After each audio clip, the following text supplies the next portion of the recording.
राजस्थान में विधानसभा उपचुनाव के बाद खामोश हुई दो दिग्गज नेताओं के बीच की जंग फिर से छिड़ गई है। सांसद हनुमान बेनीवाल और दिव्या मदेरणा ने पलटवार किया है एक दूसरे पर। दोनों के बीच छिड़ी सियासी जंग ने सियासी पारा हाई कर दिया है। हनुमान बेनीवाल ने दिव्या मदेरणा पर हमला बोला था, जिसका जवाब देते हुए दिव्या मदेरणा ने हनुमान बेनीवाल पर खूब तंज कसे हैं। दिव्या मदेरणा और हनुमान बेनीवाल के बीच की तकरार नई नहीं है। दोनों नेता अक्सर एक दूसरे पर हमला बोलते हुए नजर आते हैं।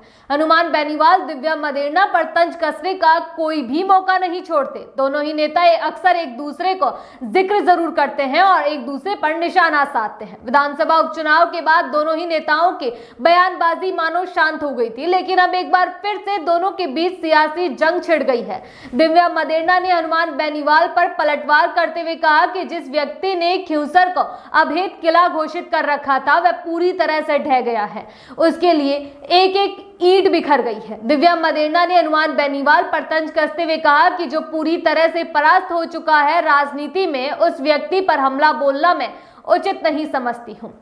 दिव्या मदेरणा ने कहा, मैंने एक वीडियो देखा था जिसमें हनुमान बेनीवाल कह रहे थे कि ओसिया में ट्रांसफार्मर के क्या हाल है, ओसिया में वे जाकर धरना क्यों नहीं देते हैं। ये वही नेता हैं जो ओसिया में बार बार जाकर कहते थे कि दिव्या को हराऊंगा, मैं दिव्या को हराऊंगा। तो आज अगर बिजली की ट्रांसफार्मर उतर रहे हैं तो आज ओसिया की जनता प्रताड़ित है, तो उसके जिम्मेदार आप हैं।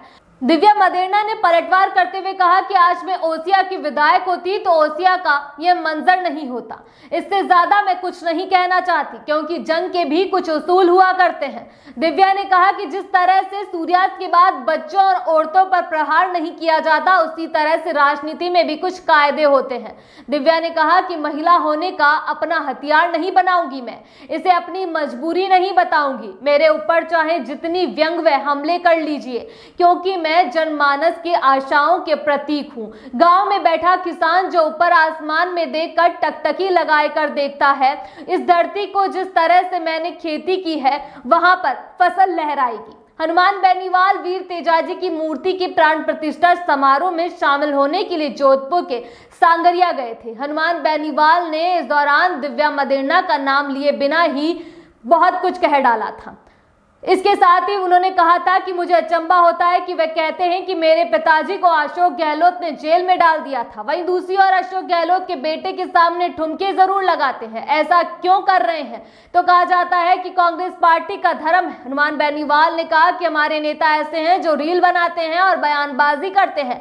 अगर वाकई नेता हैं तो आओ ओसिया में धरना दो। समाज पुकार रहा है, किसान परेशान है, किसानों के ट्रांसफार्मर उतर रहे हैं, बैंक वाले कुर्की कर रहे हैं। किसान की पुकार सुनकर सड़कों पर उतरना चाहिए। हनुमान बेनीवाल ने नेताओं पर तंज कसते हुए कहा कि बड़े नेताओं के साथ फोटो खिंचवाने से कुछ नहीं होता है, फोटो खिंचवाने से कोई शादी नहीं करता है। इसी पर पलटवार करते हुए दिव्या मदेरणा ने हनुमान बेनीवाल पर खूब निशाना साधा। अगली बार आपसे फिर मुलाकात होगी, तब तक के लिए इजाजत, नमस्कार।